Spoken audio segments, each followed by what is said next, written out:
Hello.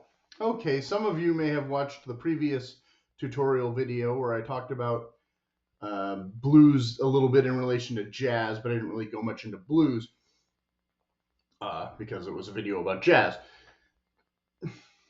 Stands to reason. This one, however, I want to start by kind of talking about how in jazz there's a movement or a subgenre called blues that doesn't really sound like the blues that you think of as the blues. Like when people say Billie Holiday sang the blues, she was singing jazz. She sang like slow, sad songs, but they weren't like blues songs in the, kind of Delta and Chicago style tradition or whatever. Um, Conversely, like if you're listening to a lot of groups for blues ideas or techniques or something, and they're kind of known for blues. A lot of times you'll be disappointed because they're not really blues bands either. Like the Blues Brothers, where they're mostly an R&B and soul group with a few blues songs mixed in, or the Doors, where they're basically a rock band with a few blues songs mixed in, and like Light My Fire is jazz with a bossa nova verse or whatever. Janis Joplin, again, some blues songs mixed in, but mostly a soul singer, actually, and a rock singer. Um, I guess they couldn't call her Queen of Soul because Aretha was the Queen of Soul, but most of the popular Janis Joplin songs are soul songs, not blues songs. Even though she does have some traditional blues from her earlier days floating around where she recorded with, guitar players and no full group and that kind of thing. Uh, so that might be part of why she was known more as a blues. And same with Eric Clapton, like he did a lot of blues, even though Cream was mostly a rock band with some blues songs thrown in, like or one, like especially, obviously. Led Zeppelin, another rock band, but even more heavily blues based maybe than Cream and the Doors. So yay. And then, of course, what I mentioned, I think, yesterday, kind of a lot of people wanting to be more, not technical necessarily, but more, I don't know, flamboyant, more juiced up. I don't know. It's because of a lot because of Stevie Ray Vaughan, who, of course, based a lot of his stuff on Jimi Hendrix and Albert King and some others. But of course, that forgets that there was a lot of good, blues players who weren't super fast or super technical or anything, and that, which way you kind of choose to go is kind of up to you. One of the things, this may or may not be the best blues guitar. You can argue in the comments or whatever. This is just a Squire, and I have it set for stun on the one setting with the knob kind of rolled back, so we're not going to get too much screaming treble here. Okay, so that tone, right? That's either country or blues, like almost automatically. And then if you play any 7 chord, like one 7 chord in a song won't automatically make it blues, and 2 7 chords won't automatically make it blues. Now here I'm sliding back and forth, which you can do, or you can go up and down, right? And mix it up that way, which may or may not sound more blues. Sliding everything sounds automatically almost more blues, because what I was talking about in the last video is if you're going to slide and you hit the strings first, it'll pronounce that slide a lot more. So if I play like that, may be kind of blues, but if I play, wow, that's even more blues. Oh, I forgot to bring in the slide. Shoot. We'll have to do that in a minute. The other thing, of course, is bending the notes.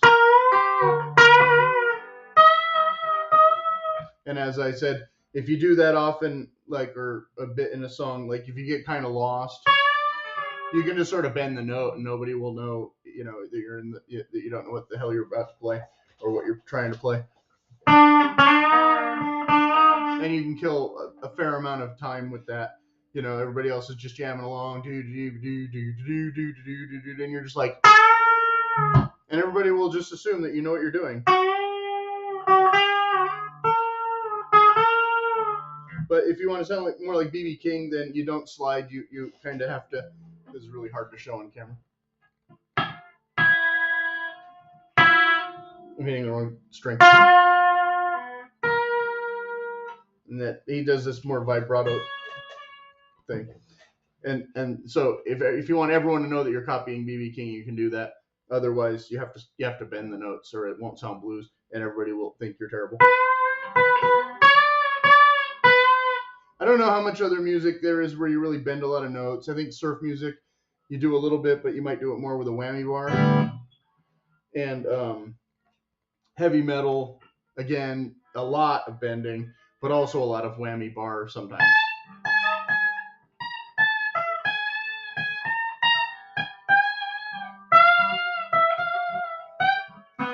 So that kind of thing. And then sevens. And maybe sometimes minor sevens. But I think with minor sevens, you're starting to get more into goth rock than blues. Depends on what you're trying to do. But of course, a lot of blues in the old days was like ninths and 13ths and diminished or something.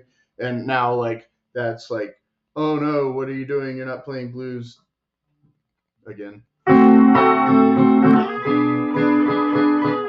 And then, of course, also another guy who is basically rock, but Bo Diddley. I don't know if he wrote any songs that weren't with E. He might have.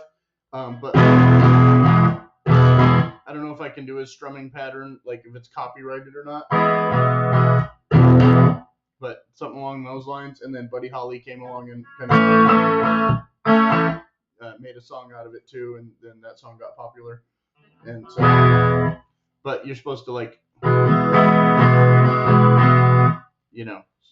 alternate that strum a little bit. And again, I'm intentionally not doing the Bo Diddley strum because, don't want to get demonetized from the zillions of dollars that I make doing YouTube videos.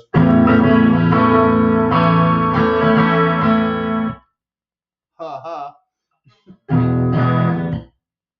So if you play like almost anything on the low E or E7, and then go to like A or A7,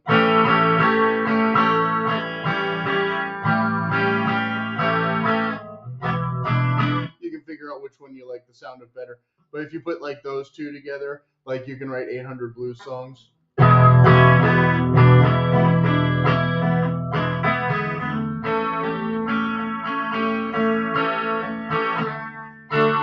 Uh-oh, I hit a D. Well, you can do a D instead of a D7 there. Because D7 there would just be like too much 7. Maybe. But A7 and D7, there's a whole bunch of songs that have that already. So you can either get away with it or not, depending on how much money you make on a record deal, I guess.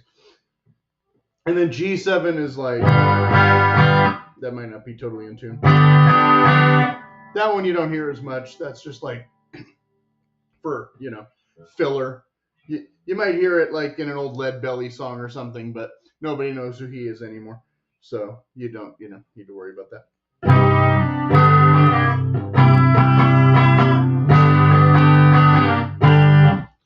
And, shoot, this is going on long. Let me go get that slide. Okay, so briefly, there's two kinds of slides that I have. There's this kind that's kind of narrow, and I'm afraid to put it too far on this finger because it'll Chinese finger trap me, but I can use it on my pinky and make wonky noises.